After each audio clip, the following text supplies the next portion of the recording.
Welcome back to the Relaxing Ghost channel here on YouTube. As always, your host with the most, Ghost.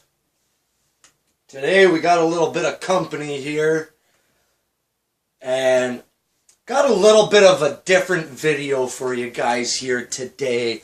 This is going to be like a superstar analysis type video, a breakdown of the Beast Incarnate, Brock Lesnar, the current Universal Champion, breaking down his recent run in WWE from 2012 all the way up until his current last match of in 2017. So let's get into it, guys. This is going to be a fun video for me. I love my stats. I love history. And this is something that you might see a bit more of if it gets, you know, if you guys like it. Comment down below. So take some time and subscribe to the channel if you haven't already. Like I said, guys, this is Brock Lesnar's recent run in WWE, 2012 to 2017. Brock has now been in WWE for over 5 years now. It's his longest run in wrestling. You know, his first run lasted only 2 years, believe it or not, lasting from May 18th, 2002 till about middle of March, or March 18th, 2002 to the middle of March in 04. So Brock Lesnar returned the night after WrestleMania in 2012 and immediately went after John Cena, who was the biggest guy in WWE. Some could still argue that he still is. So right out of the gate, I'm going to run down some stats for you guys.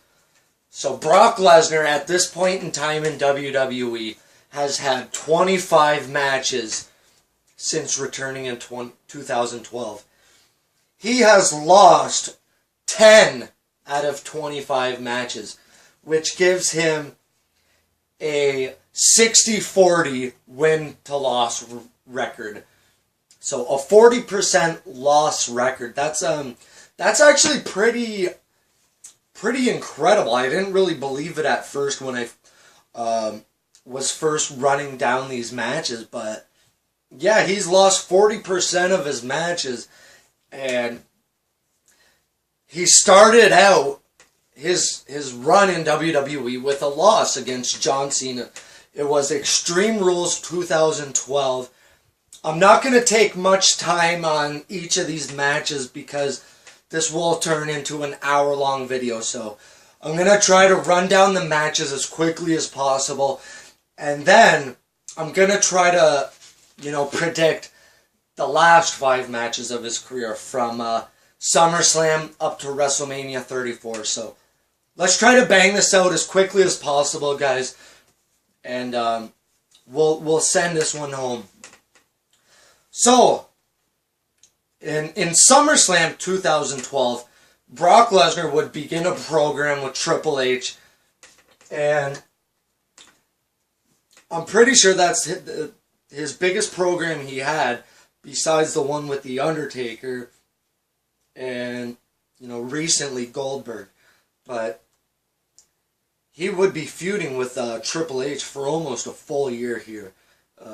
Some could argue that his feud with The Undertaker went much longer than a year, because that was over, you know, they had feud back in 2002. So over his current feud, Triple H, he beat Triple H at SummerSlam, lost to Triple H at WrestleMania 29, and then he beat Triple H in the rubber match at Extreme Rules 2013. So his next match wouldn't be until SummerSlam in 2013, where he defeated CM Punk. And then that would be it for 2013. Moving on to 2014, he defeated the Big Show quickly at Rumble in 2014. He broke the streak at WrestleMania 30. He had one of the lopsided title matches of recent memory, defeating John Cena after 16 Germans winning the WWE Championship at SummerSlam 2014.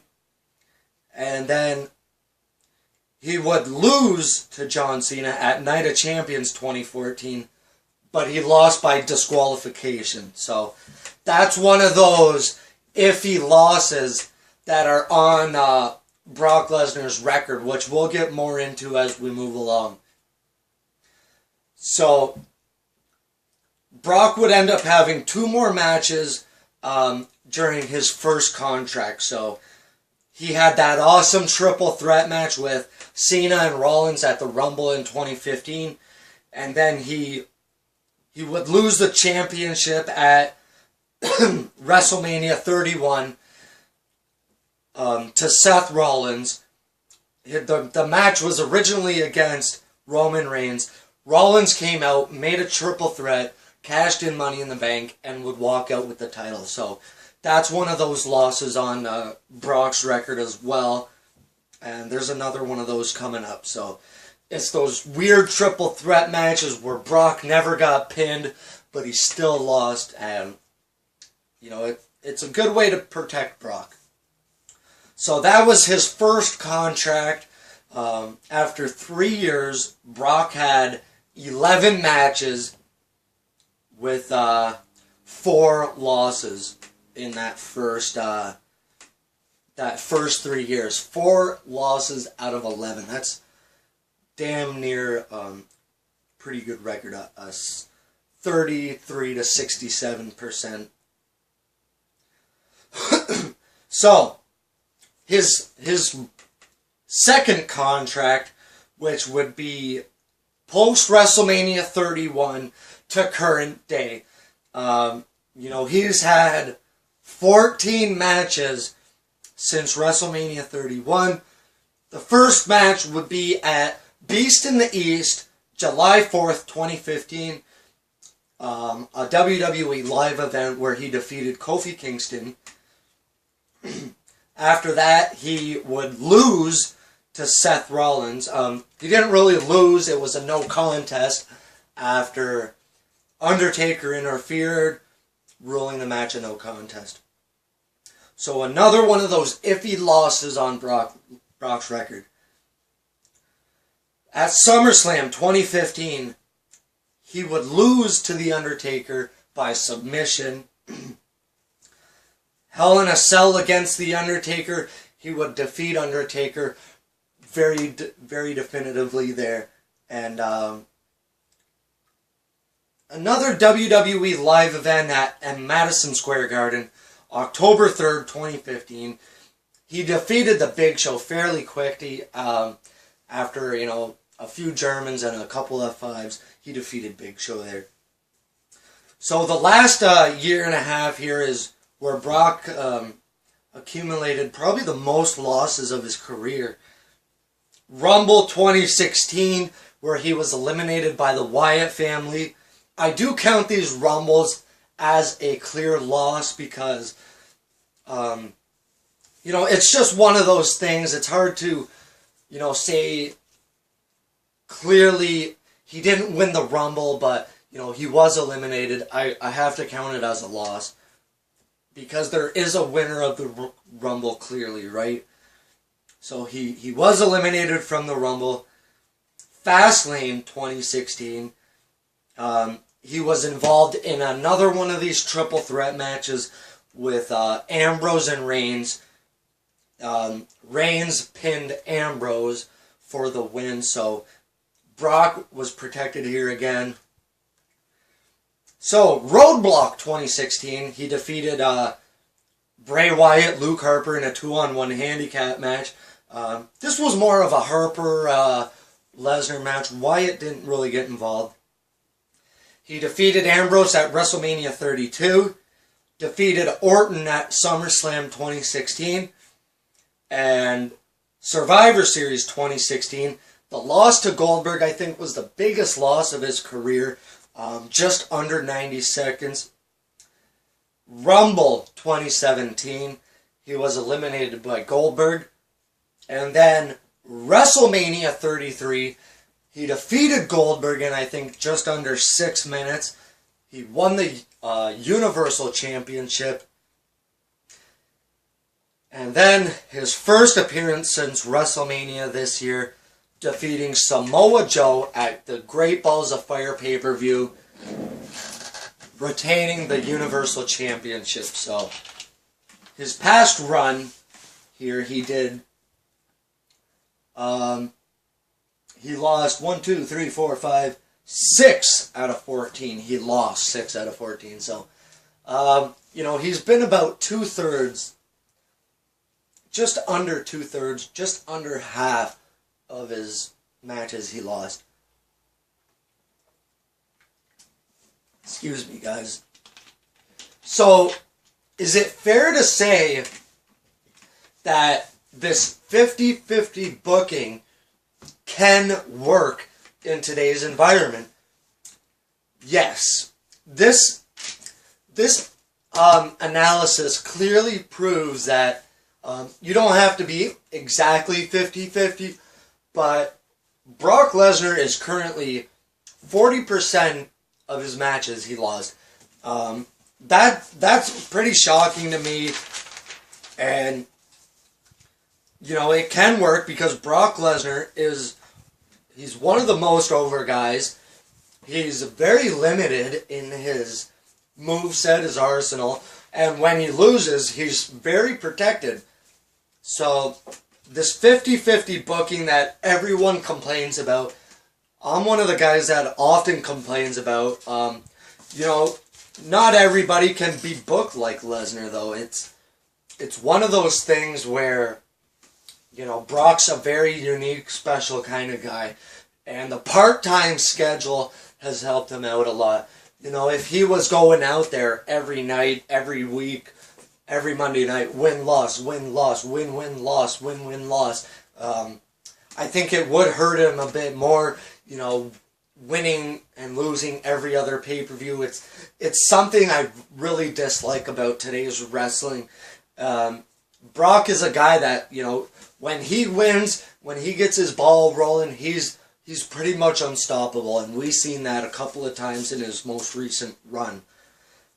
So, if Brock Lesnar continues this 50-50 booking, and I would say, rumor is going around now that Brock is going to drop the title at SummerSlam. So, let's go with that theory, and Brock does lose at SummerSlam. Okay, he drops the title in that 4-way match for the Universal title. Okay, Brock does not have to get pinned to lose the title, so he's protected here. Survivor Series. Let's say he loses to Braun Strowman. I want Strowman to be built up as this unstoppable monster among men, as they are calling him. So a loss to Strowman wouldn't hurt Brock at all. Brock's on his way out now, as it's rumored. You know, his contract's up. WrestleMania 34. So, Royal Rumble 2018, I would have him face Rollins or Reigns and win there.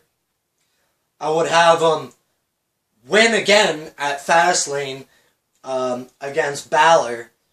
And then WrestleMania 34, I would have the rematch with Balor. Have Balor defeat Lesnar. And I bet that would be an incredible matchup. Balor and Lesnar. Just incredible.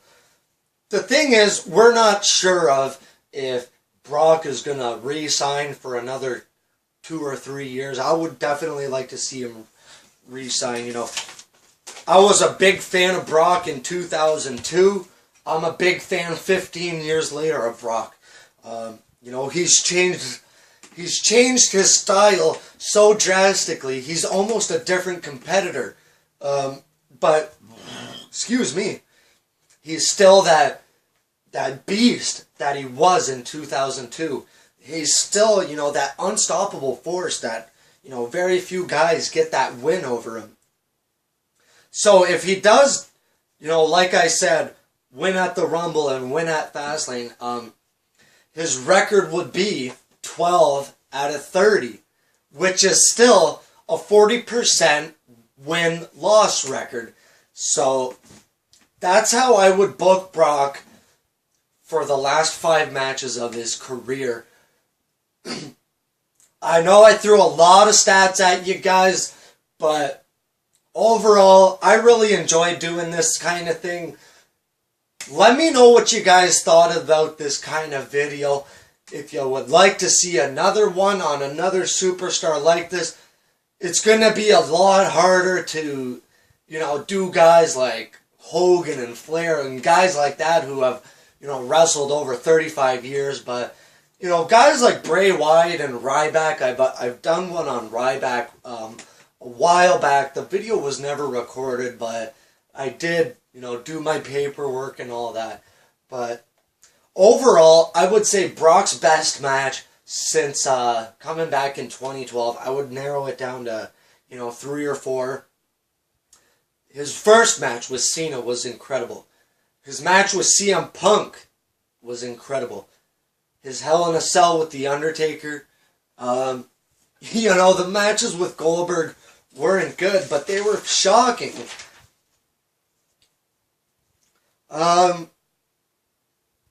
You know, the match with Reigns at WrestleMania 31.